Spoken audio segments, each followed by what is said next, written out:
All right, let's take a look at using Refine Edge on people. In this document, under Select, Load Selection, I have saved a selection of the model that I did with the Quick Selection tool. So the only channel in here is Model, and I'll click OK. And if I go to Select, Refine Edge, the last time I was using this, I left it on black, but the normal setting is on white. Sadly, she was shot on a white background, so viewing white on white won't really tell you what you need to clean up in your selection area. If you're curious, I'd love to show this. It reminds me of the early iPod commercials. The on black and white will show just a channel, so just a silhouette, and that's a great thing that you can use in advertising or your own imagery as well. But if I look at it on black and click here to deselect, I like to use a lot of radius, especially with a model that has flowing hair. So if I dial radius up, I'm instantly picking up all those fine pieces of hair just flying away in the background. Now what you do risk is I'm losing some of her arm.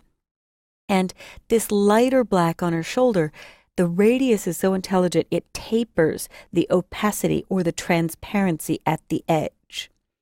So I might be going too far with that, but if I look at it on black and white, you can really see. I clicked up here to make the dialog go away, and if I zoom in with Command plus or Control plus, you can really see every fine hair that this has picked up. So I can go back to, there we go, my screen was catching up with me, and I could use spacebar to click and drag and move around and see every bit where it got every strand of hair. This is amazing. But I'll zoom back down with Command minus or Control minus, and I'm holding down spacebar to give me the hand tool. You can zoom in and out with a lot of Photoshop's dialogues up. But let's go back to just on a black background. This is the most effective, I think, for this shot. And I'll click just on the title bar where the words Refine Edge are, or right or left of that, to see this setting go away. So I can back down radius a little bit, hoping to keep the also wiping out some of the white in between there. So if I get too much white, I dial it up. And if it's taking away too much hair, I dial it down. But there is a compromise in between. With this Refine Radius tool, I can dial my brush size down and paint away this white portion. So I'm clicking and holding, and this tool is automatically on when you bring up the dialog. It reevaluated it and did lighten that area. If I'm losing too much of her shoulder, I can switch to the Erase Refinements tool and make the brush size about as big as her shoulder. And it looks like I'm taking shoulder away, but when I let go, I'm really making it more solid or adding it back.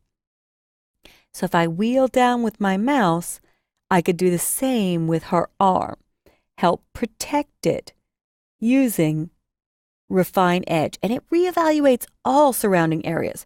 With just that little change, I'm using spacebar to move, it's reevaluated the arm and where that lies, and it brings back a lot more than just the area I'm painting in.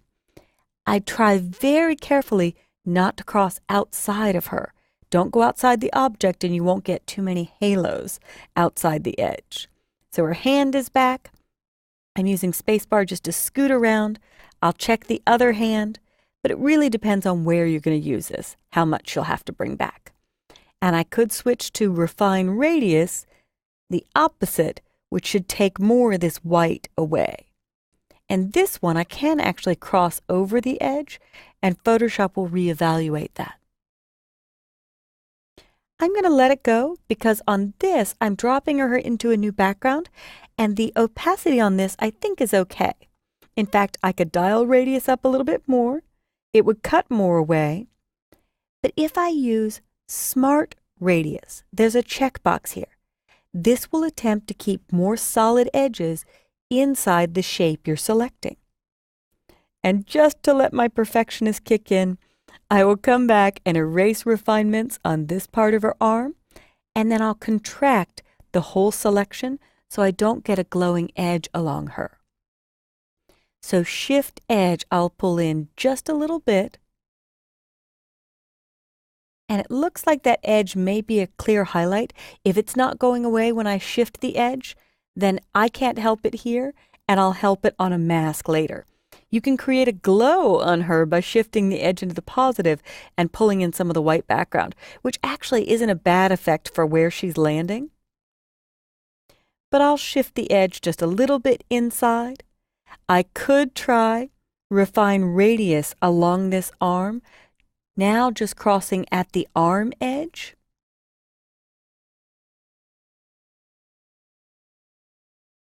And tell Photoshop to reevaluate that portion.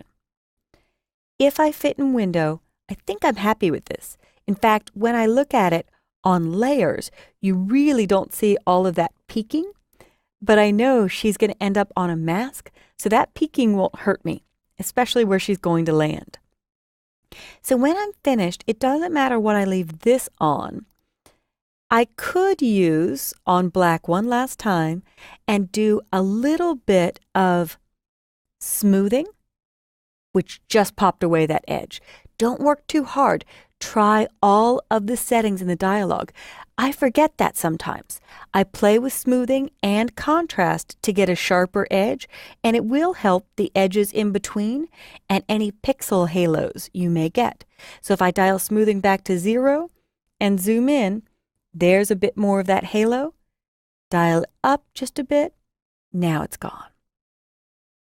So I'm going to let this go, but before I finish, the last thing I want to show you is the show radius. This is the radius that's 62 pixels wide that Photoshop is evaluating in order to make up that edge. And you could see where I did my erase refinements. I controlled a little bit more of the object, and I could actually do more of that with erase refinements to make sure that this area stayed protected because it's inside the shape. So you can clean up in this view, and it will help Photoshop do a better job on the edge. But I'm going to turn off Show Radius, and let's take a look at where we came. I will turn on Show Original. That's what we started with. Turn it off, and usually I'm done with this dialog in anywhere from 30 seconds to 3 minutes, depending on how much cleanup I do. I really have to give myself a time limit, or I will just stay forever. To finish this off, we're going to output to a layer mask. She is on a locked background layer, but I want to cut out the background because I've put in a sunrise shot of Carmel that I want her standing in front of. So when I choose Output to Layer Mask and click OK, the background is gone. And just to be a good Photoshop user, I'll name this model. I will click the eye icon to turn on the Carmel sunrise, but I want her in front of the sunrise. So I'll drag the word model up, and there she is, standing in front of the Carmel sunrise. And when you get into layers and layer masks, you'll see how easy it is to paint away these areas. But I am really happy with how beautifully Refine Edge gets fine hairs and really helps something blend. So now we've composited an image, popping a model into a more interesting background, regardless of the background she was shot on. I hope you've enjoyed this tour of Refine Edge for people.